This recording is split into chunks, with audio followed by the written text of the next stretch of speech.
Hi, everybody, and welcome to today's webinar where we are lucky enough to be joined by Ian Atchison from the CEO from COPC and one of our key and favourite people. COPC are our research partner here at Auscontact, and we love that we get to talk about all the data and really think about what that means, and in turn, what it means for members and your organisation and the different decisions you can make.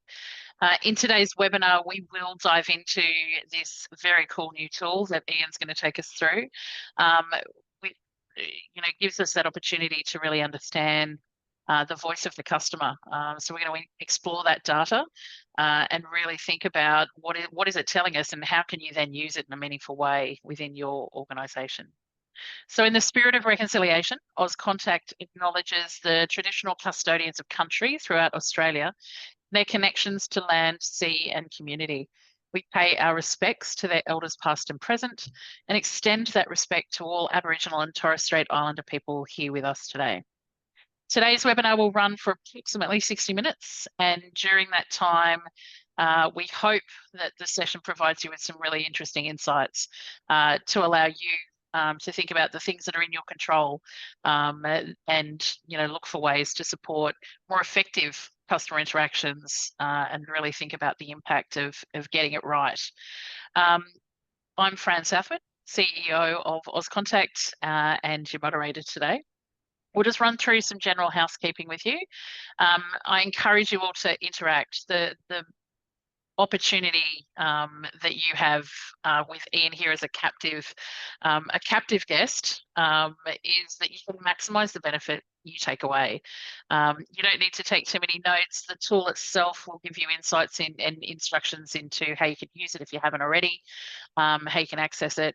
And you'll also have the opportunity to have access to the recording of the webinar if you want to come back to it later on. If you've got questions as we work through the session, make sure you use either the Q&A or the chat feature on the control panel. If your questions or comments are about the part of the tool or the conversation that Ian's actually taking us through, we'll stop in real time and actually address those as we go. If the things that are more of a general nature, we might leave them till the end where we'll have the time to actually, sort of talk about those if again, they're more general. But don't forget to type them.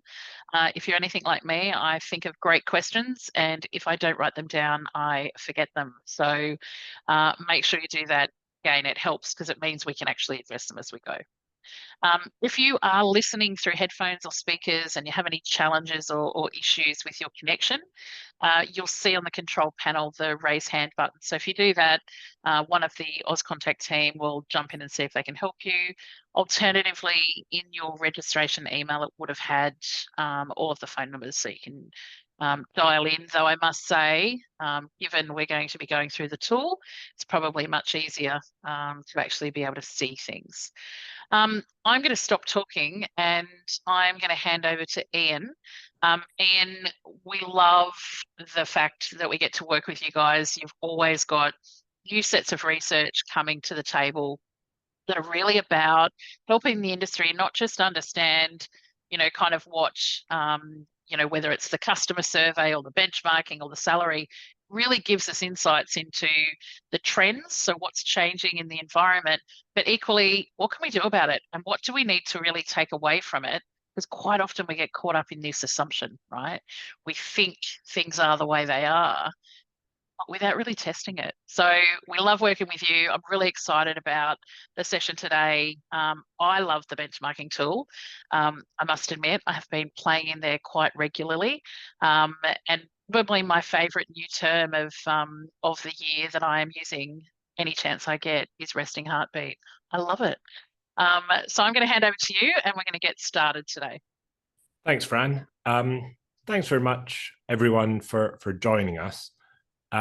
What I'm going to go through today is unveiling some of the insights from the benchmarking tool, showing the benchmarking tool itself and showing you how you can access the benchmarking tool, but also looking a bit deeper than just what is the data, not just what does the data show, but what can you learn from that data. And so whilst nearly everything that I'm showing comes straight out of the benchmarking tool, some of the stories that I'll tell about it delves into some other research as well.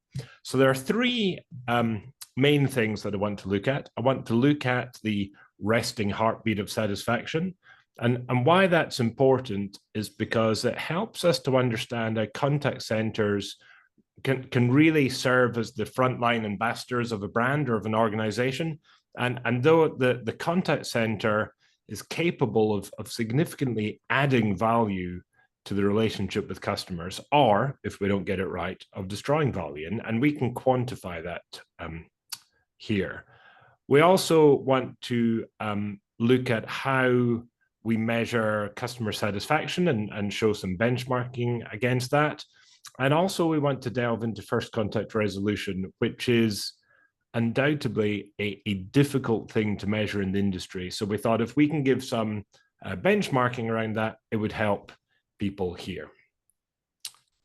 The benchmarking tool was created by COPC, and it was created by us to support both COPC's goals, but also Auscontact's goals. So Auscontact's committed to providing industry benchmarking and providing their members with access to reports and data that help you as individuals and your organizations grow and evolve.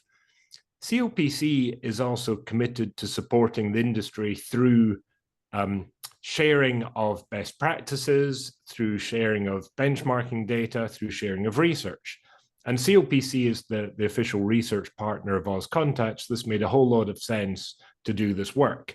Then we wanted to work out how can we give access to this, and what, actually, I'll step back. We wanted to work out what information do we want about the voice of the customer for Australian industry, because it's really hard, as you will know, to go out and find good relevant data, good relevant voice of the customer data. So customer satisfaction data by industry, FCR by industry, issue resolution by industry, net promoter score by industry. So that's what this benchmarking tool provides you with. It's freely available. You just have to go in either through the Auscontact website or I think we'll send a link to everyone who's here. It's hosted on the COPC website. And so the only thing we ask in return for access to it initially is just give us your contact details so we know who is getting into it. But apart from that, it's freely available for you to use. Where the data comes from, at the moment, the benchmarking tool is data related to 10 different industries. So banking, mobile phone, electricity, gas, water utilities, internet service providers, superannuation, cable TV, and also health insurance and car insurance. Now that is just the beginning, the 10 industries. As we look to grow this for the contact center, for all of you in the contact center, we will add more industries to this. For this specific bit of research, we're not digging down to an individual company level. We're keeping it at an industry level. But you know, if you want to do individual benchmarking, we can help with that down to a company level. So our research team does this. It's a survey-based questionnaire. Responses are gathered from a commercial market research panel provider. That means that we get high quality data. They're qualified Australian-based respondents. At the moment, so at launch, the sample size is almost 4,000. But as you can see within there, that there are different samples sizes for different industries. So electricity utilities, mobile phone and banking all have over 500 respondents. Internet, water, gas, private health insurance all have 400. Car insurance has over 300, and then cable TV and superannuation are the two smallest. Now, at the moment, while superannuation and cable TV is a decent guide, I wouldn't necessarily trust that data, just because I think I won't be surprised if the results don't change too much, but it's quite a small sample at the moment, but that'll grow. Each quarter, this is going to grow. And then what that means is we'll be able to compare year by year over time. But at the moment, it's just a set point in time. but you can really trust most of the data, and you can get a good guide from cable TV and superannuation. We would say, in case you're interested, if you're sampling anything, so let's say you sample your own customer satisfaction or QA, transaction monitoring, something you sample, if you're kind of looking for a representative sample and your sampling approach is reasonably random, you need 300 to 350. It'll give you a pretty good sample to base some decisions on. Anyway, so at the moment, 10 industries, 4,000 responses. And what I'm going to share over the next probably about 30 minutes to 40 minutes of discussion, we'll take questions during it or take questions at the end. I'm going to share some of the findings. And the first thing that I want to talk about is this concept of the resting heartbeat of satisfaction. This is, so in this specific part of the database, we can look at all the different industries. The one that I've chosen for showing just now is banking, right? The resting heartbeat net promoter score is the net promoter score of the group of customers who have not had any customer contact in the last 3 months, right? So it's just their broad feeling about an organization, whether they're positive towards it, negative towards it, whether they'll promote them, whether they'll not promote them. So banking, as you can see here, the net promoter score is plus 20. Now, every time there is a moment of truth, and if we think that a moment of truth is something such as customer contact, this can impact net promoter score. And so the way that we went out and surveyed customers, just so you can understand, was the very first question we asked about the industry. Actually, the very first question we ask is, do you have a bank account? Type of thing, right? We've got to know they're a customer in that industry. And then we ask the net promoter score question. So we haven't asked any follow-up questions yet. That's all we've asked. So they've given us their kind of unbiased, genuine NPS score. We then have built the research. So we start asking questions about, have you had to contact your bank? And then we start asking questions about issue resolution, customer satisfaction, etc. Right? So at this stage, this is the group of customers who have not had any customer contact. Their net promoter score is plus 20.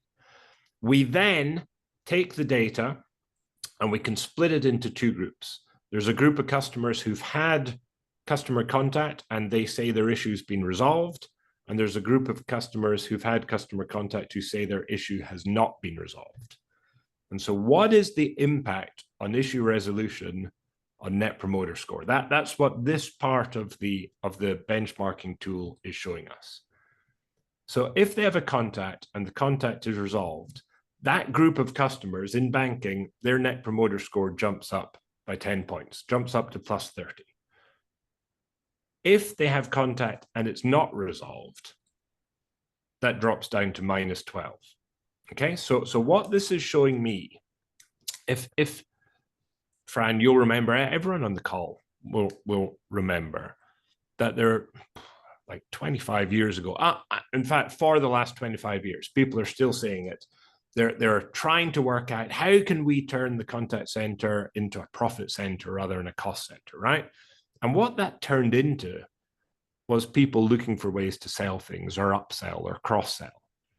Well, why don't we think about contact centers as a brand ambassador, as creating value for the brand by doing their job well, by resolving issues. Now, that's not just the people in the contact center, because a lot of times customers' issues are not resolved are because there's a process issue behind it. It's very rarely that it's very rare that a call center agent just, they make mistakes, of course they do, but most issue resolution is due to process, not due to bad people.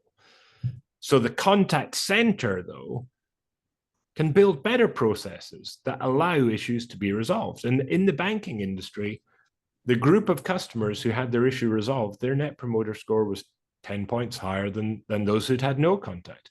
But if they didn't get their issue resolved, Well, that killed it, right? Dropped 32 points, dropped to -12. And this pattern is the same in every industry. The numbers themselves change, but the pattern is the same. And this was just a chart that I made. This isn't in the tool itself. The data's in the tool. I just looked at the data and created a chart, right? And this is showing for all of those 10 industries, the blue square is the resting heartbeat. So the utilities kind of have lower resting heartbeat, certainly gas and electricity. Gas was -3, electricity +3. Super, which if you remember is a smallish sample, so I'm not quite trusting that as much. The pattern's still the same. I'm just not sure that the numbers will be exactly right, because you can see it's got pretty wide variation on both plus and minus.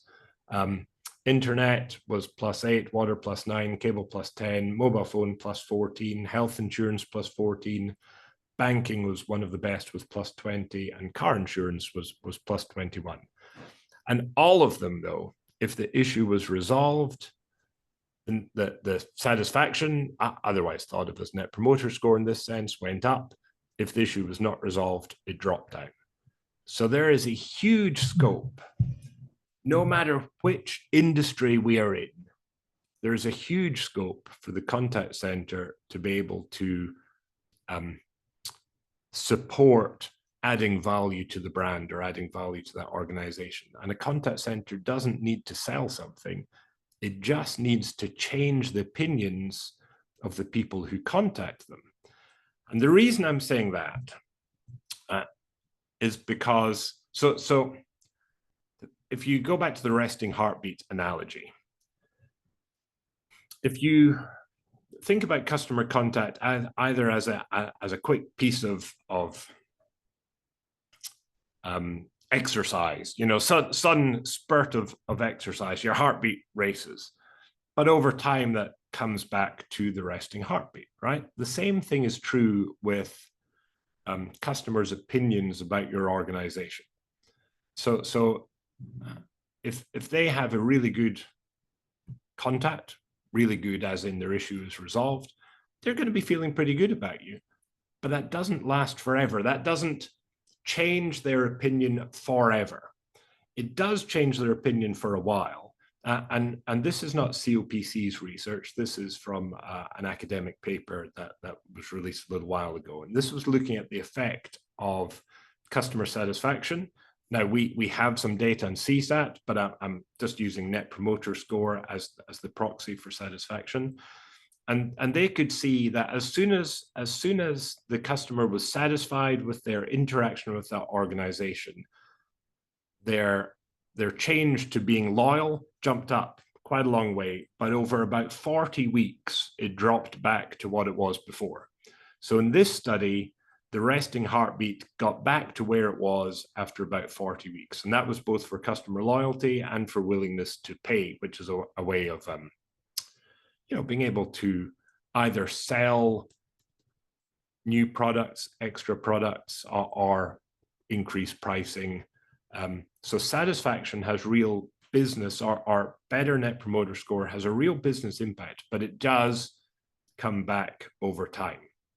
Now, on the flip side, if you have a bad interaction, although for some customers, it does revert to, it's like reverting to the mean. It does go back to what it was, to the resting heartbeat. But if you have a bad customer experience, it's very possible that those customers will leave you if the barriers to switching or the barriers to leaving are not so high. So if you're in an industry that a customer can stop working with you and move to someone else, and your call center is doing a bad job of resolving issues, that's going to drive some customers away. So this, there are two things that I really like about the resting heartbeat. One is it's just Australian data across multiple industries to help you understand what the kind of general Net Promoter Score is. But the data that we're giving here also helps you work out, what sort of an impact contact centers have. And I think that is great to be able to quantify that in the contact center industry, we're not just there to drive down average handle time. We are there to make sure that we are driving better customer outcomes through resolving more of whatever it is the customer is calling for. As long as in their mind we've resolved it, that will drive up the Net Promoter Score. Now, it'll be, I was just gonna jump in and say, it'll be really interesting to see that over time, that resting heartbeat, because there is a real opportunity for, you know, as you say, the work in the contact center has an absolute direct impact on that. And it would be interesting to see some concentrated effort and real focus on some of those issues. Again, we've got lots of conversation in the industry around technology and supportive technology and AI and all the rest of it. But, you know, I'm seeing real success with organizations who are, you know, again, invested in that and thinking about where it's heading, but their immediate focus is on the basics, getting the basics right, empowering their people to actually have those conversations that do lead to resolution. So really rethinking almost that position on some of the restrictions and limitations. So you talk process, you talk scripting, some of those things. So there's some really positive things coming out, and I call it optimization. There's some really good results coming. So it'd be great to see some of this data over that sort of, you know, 6 months, 12 months, to see where we're shifting, or if we are, or if we're not, you know. Well, one of the things, actually, I don't want to jump ahead. I'm going to share that information in a few slides, but I'll slightly jump ahead.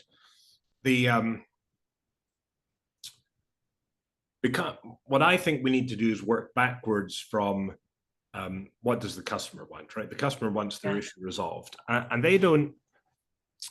They actually do care about which channel they use, but I'll get to that discussion in a while. But if a customer has an issue and the issue is resolved using AI in self-service, or the issue is resolved by talking to a human on the phone, or the issue is resolved through some sort of web self-service, or it doesn't matter how the issue is resolved, it always has this impact of driving up the Net Promoter Score. So I think it's what we're not saying here is that. What we are saying here is that it doesn't matter which channel you're using. The focus has got to be on, can that channel resolve the customer's issue? And so that should be a good thing for companies like Genesys, NICE, Amazon Connect, that they can begin to think about, right, well, we shouldn't just be thinking about technologies which can, reduce cost to serve. We've got to work out how can we get each customer journey getting to an endpoint, which is issue resolution, no matter which technology we're using. But people, it's not in this benchmarking tool because it's other research. When an issue is resolved and someone has spoken to a human, to a call center agent, just the fact that their issue was resolved gives them an even warmer glow, a warmer feeling about the person they spoke to. It's very interesting what an impact issue resolution can have, even on how a person feels about the person they spoke to. Anyway, that's another piece of research for another time. Thinking about customer satisfaction. So this is another thing that we've benchmarked by each industry. And at the moment, we've just split it into two things. We've split it into satisfaction for phone interactions and satisfaction for non-phone interactions. And the reason at the moment that we've split it into those two is just because we don't quite have enough samples yet for each of the non-phone channels for us to pull them all out by industry. Now, we can pull them out across the whole 4,000 sample, and I'll share something in a minute about issue resolution by channel, but this is just CSAT, customer satisfaction, and what it's interesting that there's I suppose quite a large range in customer satisfaction for non-phone interactions. And anyone on the call that comes from superannuation is probably sitting there feeling a bit smug about they're the best at both phone and non-phone. But just remember that was the smallest sample, so I wouldn't necessarily trust that there's nothing statistically, it's not any higher than the second highest. But it's interesting, right? So across the industry, phone CSAT measured in the way that we've measured it is 83%. And that's, I'll get how we measure that. COPC's benchmark high performance, looking at all our clients around the world, it's about 85%, top two box. So if when measured in this way, any industry that's above 85%, we'd say it's pretty high performing. But even for those who are slightly less than that, within that, there's a number of companies. There's not just one company, and there's a number of high performing companies in insurance, cable TV, etc. But it's interesting that at the moment, phone CSAT's higher than the other channels, certainly on the data that we've got. One of the things that I wanted to share with you and benchmark, so this data is measured the way that we measure it, but the way we measure it's not the only way that's measured in the world. And I thought I'd share how some other people gather their voice of the customer data. Now, this is from some of our global research. 6% of companies that we spoke to, and there were hundreds and hundreds and hundreds of companies around the world. 6% didn't do anything, didn't gather feedback from customers. 3/4 of them have some sort of interaction survey that's triggered by some event, like a phone call, an email, etc. This adds up to more than 100% because they can do more than one thing. About half the organizations we worked with try to identify when the service journey or the customer journey is completed. So that could be through a case being closed, a claim being finished, the application process being finished. So about half of them send out some sort of survey at that point. 1/4 of them send out a relationship style survey. So it doesn't matter whether they've interacted with the organization or not. So that's kind of telling you your resting heartbeat data. And then it was interesting looking at how soon after the interaction that those who had an interaction driven survey did it, that kind of, and I hope no one on the call is still doing this, but there are organizations who still ask the individual if they will take part during the interaction. And we have sat with companies to do what we call process audits, where you're kind of understanding what's going on. There's not a lot of rigor around when we're asking. We kind of, sometimes we forget to ask the people who are shouting at us, but we do ask the people who we know we've had a good experience with. The most common way is a sort of post-call interaction, whether that's an email goes straight away or a post-call IVR. And then the second most common is something triggered, which goes out 1 day to 3 days after. This research that we have in the COPC benchmarking tool,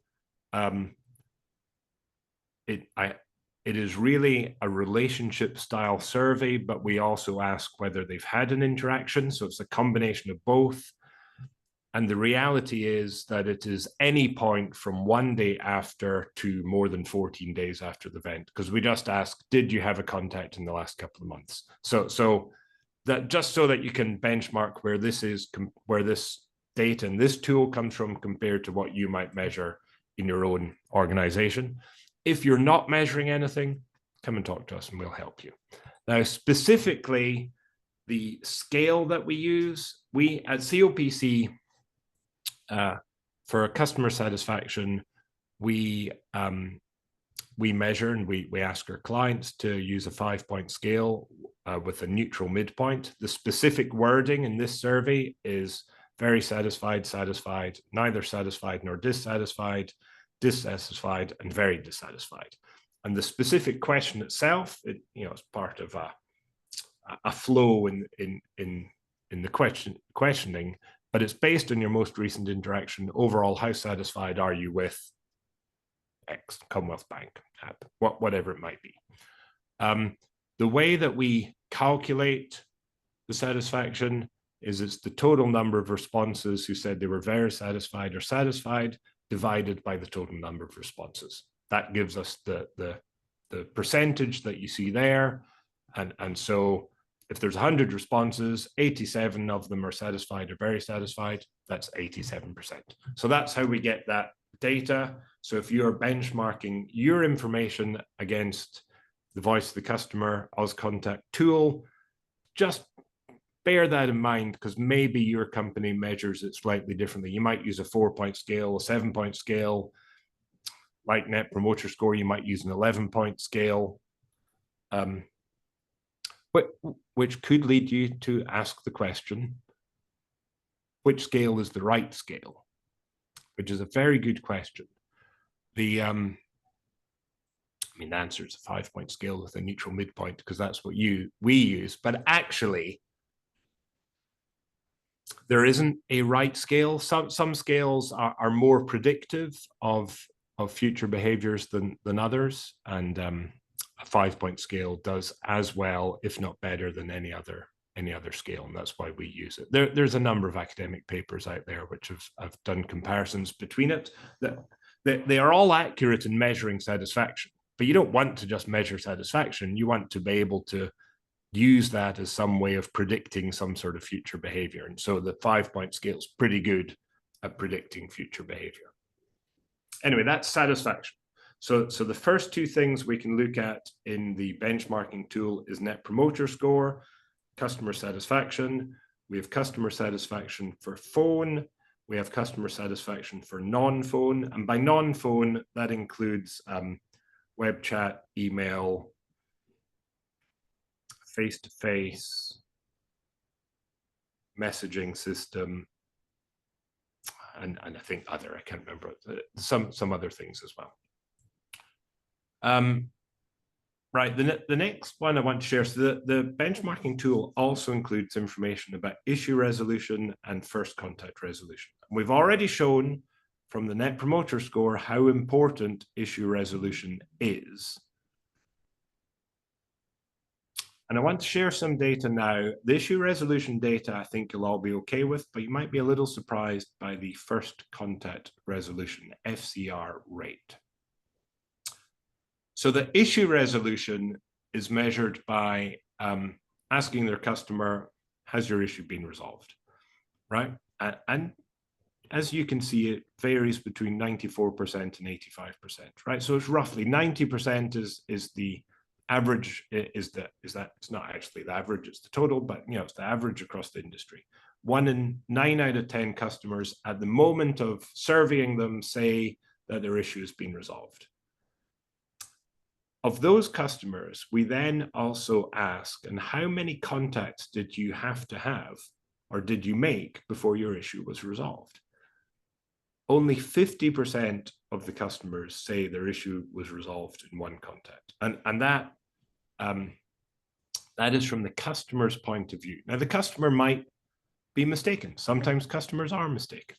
But from the customer's point of view, FCR ranges from 55 down to 40%. And we've done enough work around the world to know that these are not, Australia is not a low outlier for this type of FCR. That this is what we see in many places.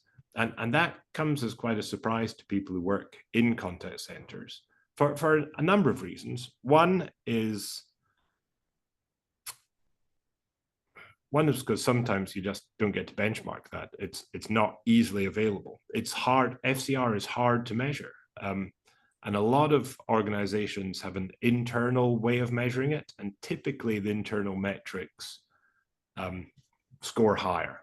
So if what we used to say a bit facetiously is, if your internal FCR is about 65%, that's probably about right. If you say it's over 90%, you're probably lying. If it's less than 50%, you're in trouble. The actual data from a customer's point of view is showing it is somewhere around 50%.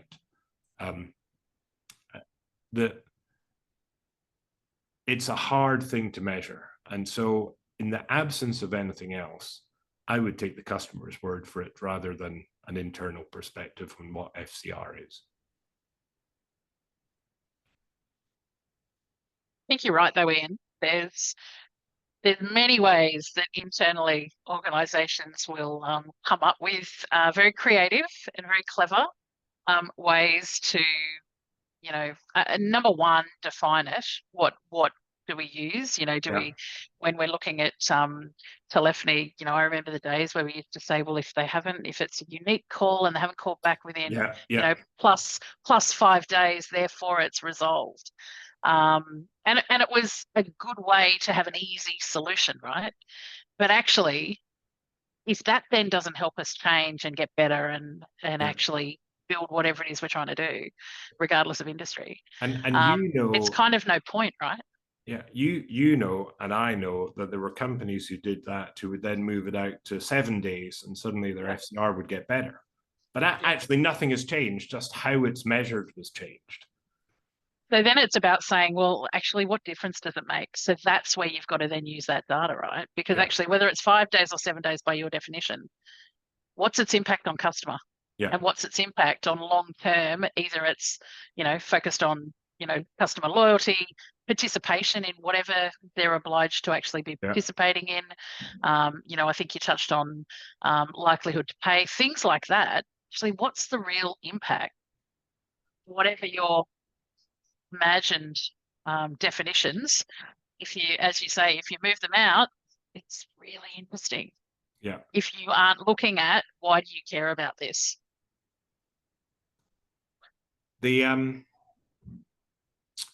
The thing about all the internal approaches to measuring FCR, that there were also, benchmarking is a great tool to help organizations. For sure. And that's why we're trying to share this. But because there were so many different definitions of FCR, it was really hard to ever compare one organization with another and to say what is good FCR in an industry. And actually, FCR, everything's got nuance to it, right? So even FCR in itself, as you change, one contact center might take one type of calls for a company, and they might have a different call center that takes a different type of calls. Well, it's the call type itself that might be easier to resolve than the harder call type. So FCR, and that will definitely be the case, right? If you've got, again, if you think of an environment where you've got multi-tiered complexity levels within your environment, you would expect an FCR for your, lowest complexity workload, whether it's by phone or whether it's by self-service channel, you would expect it to have a much higher FCR. And if it wasn't, that's actually when you need to start saying, well, why isn't it? Whereas your more complex or net effect outside of, standard practice, you would expect its FCR to actually be varied. But again, it might be about, if you said it was plus 7 days, well, if you had a healthy process that was robust in itself, that said it's not resolved, but we have to take it away to do something else. By its definition, the organization would still potentially call that an FCR, whereas a customer's like, nah, I had to wait another week. So I think that nuance of customer versus organization is a really, really interesting one.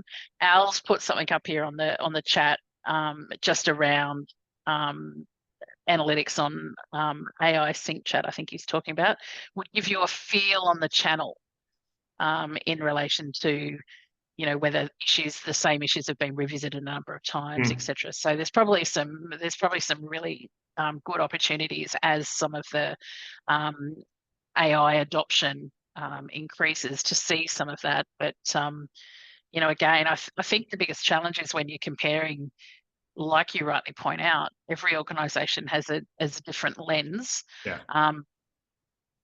That means, if you're benchmarking, what's apples and apples versus apples and oranges. So again, I love the simplicity of coming back to customer, because actually isn't that why we should care about it? That's what every organization we work for is actually there for.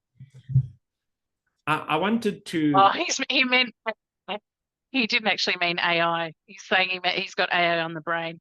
He meant async chat. So all of that going on I'm actually a little bit disappointed that I thought this was going to be the first either presentation or webinar I've done in a couple of years that we didn't mention AI. And we did mention it. It was by mistake. We're not coming back. It's everywhere. I want to show some of the impact that first contact resolution can have on satisfaction, because I think this is really interesting, right? When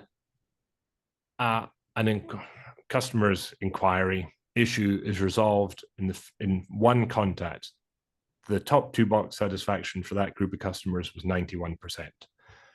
If it was resolved in two contacts, it was 86%. And just to give a bit of context around this, this wasn't based on all of the 5,000 data points because I ran out of time doing the analysis, but it's based on about 1,500 data points. So it's going to be pretty indicative of what the full data set has. If that customer's issue still resolved, and we can see that resolved customers are happier than non-resolved customers, but if it's resolved in 3 or more contacts, that satisfaction drops down to 74%. So just that added effort from a customer's point of view, a quarter of the customers are no longer satisfied or very satisfied. Even though their issue was resolved, it's like 15%, well, 17% less satisfied than first contact resolution. Satisfaction for customers who have not yet or who are not resolved is 23%. So there's a huge difference in satisfaction between issues resolved and issues not resolved. But you can see that if you, think from this is, I'm extrapolating this into a human assisted, so into a contact center, into call center rather than self-service. Like by devising better approaches, better processes that allow you to increase your first contact resolution, clearly has a cost impact. You know, every call you have to take increases the cost, and typically the handle time is higher in the second call and the third call. So the cost increases, but it's got such an impact on customer satisfaction that FCR has really got to be one of the key metrics to be measured in contact centers, and it's not. And I think that's why I'm bringing it up here. Yeah, for sure. Everyone knows it's important, but because it's so hard to measure, we don't all measure it. And if you think about your commentary earlier around, you know, the resting heartbeat, and if your organization or your industry is one that's easily left, you know, people can make an easy choice. This really matters, because again, if it's straightforward and easy for me to pick up and go to a new insurer, and I'm at 23%, like in the red down there, I will go. Yeah. Regardless of whether you define me as you resolved it in another 2 weeks. You've lost me by then. Now you mentioned something before, and I think Alistair mentioned it, and then you mentioned it about the different channels. I did look into FCR by channel. Now this data is not in the benchmarking tool. Well, the data is sucked out of there, but it's not on there. I just did that for this webinar. Interestingly, the highest FCR is probably at the two ends of the scale. The most simple inquiries, which is SST, self-service technology, or the most complex, where the customers feel they have to go in person to talk about it. Those are the ones with the highest FCR. Phone, 54%. Website, which is sort of self-service, but I think just categorized differently. Email, really pretty low. And I thought interesting that web chat was low. Yeah. But I think that's potentially because web chat, quite often you can't get it resolved in the web chat. It just helps you get to where you can get it resolved. So just interesting data. We'll keep building on this until I trust it more, because remember, that's why I haven't split everything out into by channel yet. I think we want better data before we share that. But I thought I would share it here just for this webinar to show that there is some nuance even between channels as well. Yeah, I think it's interesting. It will be good once you get more data behind it to see sort of what those, whether that shifts too much. I'm Yeah. probably not surprised if I see that like that. Yeah, I I'm had probably thought not web chat would surprised. be higher. I'm not surprised at all. I actually thought email would be the lowest, but I thought web chat would be a bit higher. But then we started looking at it with some of the team into, well, how many web chats actually get resolved in the web chat? And there isn't that many. I think also, we're seeing a lot of organisations use sort of an assisted avatar style Yeah. to start with, and then shifting you to a person. And actually, it can be quite frustrating as a process. But as you say, the limits on when it's offered or before it shifts you to a voice channel potentially. I think that there's still quite a bit of immaturity around that within Yeah. the But industry also itself. even in sort of regulated industries, in banking, insurance, there's a number of things that the banks, or maybe it's risk related industries, they're not willing to do it in web chat, and they take that to voice channel. There's a comment here from Al in relation to he is surprised by chat, and that he's talking about his own experience that he's more satisfied using chat than phone, and would have thought it'd be much higher. Well, It's an interesting one, right? Because the only chat I've used lately is actually a grocery, like a delivery service when my shopping's not come, right? yeah. And it happens quite regularly. And I persist on using at home delivery because I love it and I hate going to shops. So I put up with it. The chat drives me crazy, and I do have to always end up speaking to a person. But it's improving. But I think for me, my use of chat's frustrating, but Al quite likes it by the looks of things. So Well, so that will come into it as well, right? Which is the other important thing. Organizations have got to understand actually there's preferencing in people that still plays out in their perceptions and what they're going to tell you.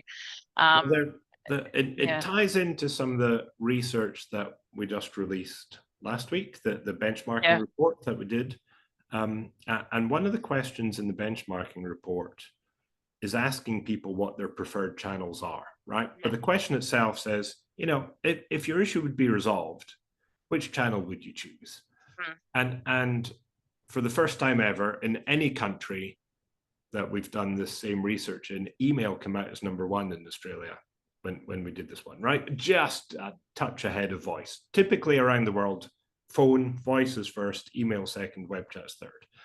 And those things are changing over time. Web chat's certainly growing in popularity.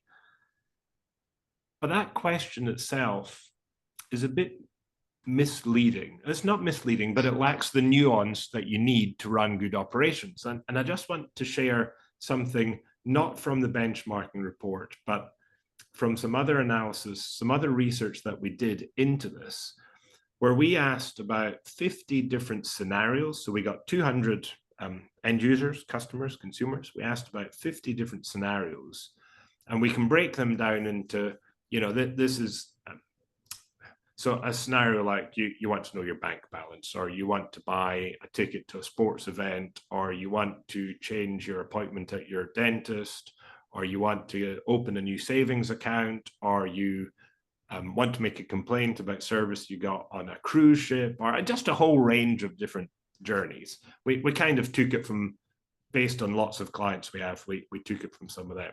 And we could categorize them into customer just wants information, customers in a sales related journey, the customer just wants to update their details, the customer is looking for guidance or advice or support, customer wants to make a complaint, customer wants to dispute something, or the customer is looking for a refund, which is quite a specific journey.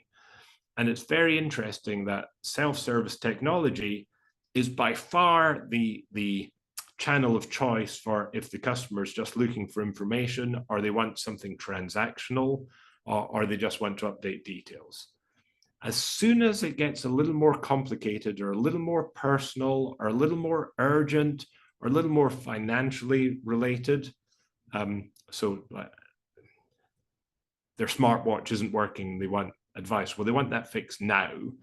And that was beginning to move into human, what in COPC's terms, it's not great language, but human assisted real time means person to person on the phone. We're talking now, maybe web chat if it's real time. And so that moves from self-service into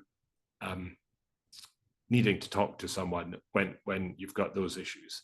Email came out as such a small preferred channel in all of these 50 things that we looked at. There was maybe only, well, as you can see, 4 or 5% of customers who actually said they would use email for that, apart from when they had to complain about something. Now, it still wasn't the biggest, but you can see it's like 3 times more than it is for any other customer journey.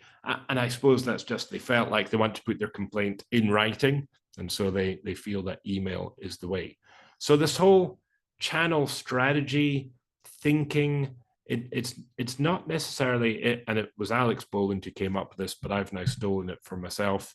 That channel strategy, it's not, your channel preferences are not demographics based, it's journey based. It's what you want to achieve that makes you choose the channel. If you might love web chat, but if you think that you've got to get into a more detailed discussion, then you might use the phone for that.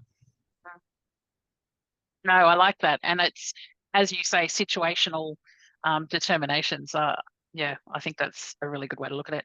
There's a question here that Greg's put on, and it was in relation to the conversation we're having around the channel split. So he's asking if you had anything on the split for channels such as chat, where they identify the customer and transact on an account. So authenticated versus unauthenticated interactions. And I guess my first comment would be, when we're talking to customers, you know, that's a very internal language to even be looking at and assessing. But I know that, you know, we've seen some counts lately, and, you know, some, you know, new research and reports going out, but it's all unauthenticated. So it doesn't really touch on the real experience. It's like, you know, I tried dialing this number and I had to wait 5 minutes. So therefore that company scores a, you know, whatever. But again, authenticated versus authenticated as a channel, the conversations you're having with customers here, as far as the survey goes, it's about an interaction with a user. So whether you ask them directly, not sure, or is it just an assumed that they are a customer and they are referring to the organization that they are a customer of, therefore it's an authenticated relationship. Yeah, because we do ask them if they are a customer. So one of the questions we're asking, are you a customer of X, whichever? But that's not quite the same as so they are a customer, but you could still go through a web chat, for example, as a customer and not be authenticated. It's when you then shift into some of those, you know, if I look at your terms along the bottom there, whether it's complaint, dispute, refund, date details to a degree, but, you know, again, the unauthenticated would sit for me with your information or your sales related, because you're not necessarily yet a customer, and also the guidance and support. So, you know, maybe it's not that there's a direct way to see the split of authenticated versus unauthenticated, but you could potentially make some assumptions on those, you know, kind of themes that you've come up with. Or Greg, we could do some research on your behalf if you wanted us to, for a fee. So we're kind of getting to the end of time. Are there other questions in there before I go to show people how to get access to the tool? Oh, there's probably more just some comments there around, you know, that personal preference. And I think Christine's put something on there, which I find as well with your web chat or your SMS, it's the repeatable. So you have to keep going back and forth. So sometimes it is, you know, an option that you think, actually, I'm just going to call. It's going to be quicker. So, you know, I think, again, when you look at those percentage splits that you had up before, to me, I'm not surprised if you've got to keep going back and forth. And again, the poor person on the other end of the chat, when it's an actual person that you're talking to, they're sort of dealing with 3, 4, or 5 of them at the same time. Sometimes you think, actually, it would be just quicker to ring up. Sometimes it is, but that depends if you have to wait 3 hours to be answered. To get through, that is true. And let's remember, even though we're Auscontact, the last thing I ever want to do in the morning is actually ring anywhere. So for all of those organisations, let's keep focused on coming up with those self-service amazing experiences where I can stay in my channel of choice as opposed to have to come in and out. So how to access this voice of the customer benchmarking tool? And remember, I just love that there's something freely available that Auscontact, that COPC has created. Auscontact has encouraged us to create this. It's hosted on the COPC website. You can access it at the moment via the Auscontact website. So go there and go into the resources and get to the benchmarking, and it will take you, there's a link there, which the picture doesn't show the link, but you just click the button and it will take you there. Just fill out your name, email address, and I think job description, and you will get access to it. If you have your mobile phone, you can just scan that QR code. But I think it is designed, you can still look at it on a phone. It's just designed to be used on a desktop because it's easier to navigate that way. But you can easily look at it on the phone as well. And we would encourage you to share that with as many people as possible. This information will hopefully allow people to make better decisions in the industry. No, I love it. We'll also send out, if there was anything in those slides, I know there were screen captures, but there's some a few bits and bobs in there that people might be interested in too, Ian, so we'll send that out. We'll also put the link in that takes you very quickly to the Auscontact page where you can actually jump in and do it. Lots of comments here. Again, great session. And Christine has added and something that I think is absolutely correct. It's really about the customer experience. Again, when we're looking at this, we often have that internal organisational view. But again, as someone who's led a whole lot of people doing a whole lot of different things, often at the same time, it's also about that employee experience as well. So, again, it's really that circle, right? If you, what do they say? Happy people that actually help your customers. So focusing on your people. So, you think about FCR a little bit the same way. If you've got people that are prepared to, have that attitude and view that applies that discretionary effort, they go that extra mile to actually help resolve things. So it is definitely important to focus on your people as well. Thank you, everybody. I hope you enjoyed that as much as I did. I love a good bit of data myself. We'll be sure to send everything out and keep playing. And you'll be updating this every 3 months, I think, with we'll get new data in every quarter. Which again keeps it being relevant. And we should start to see, particularly, I know you love a good disclaimer around that superannuation sample set. So we'll start to see that increase and give that same sort of level of, surety and integrity that you guys certainly love to have. If you could find from your members what industries they would like included. I think the next one we're planning on is local government. But if there's any more, let us know. Yeah, certainly we know we've had some people say they'd love to see some government in there. So we know that's certainly on your radar. And you all heard that. Any industries that's not there, please let us know. Lauren said yes to local government, please. So we already had that one coming. Education, another good one. So thanks, Christine. We'll add education to Ian's list.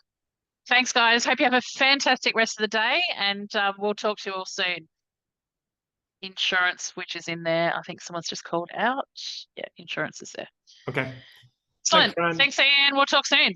Bye. See you all.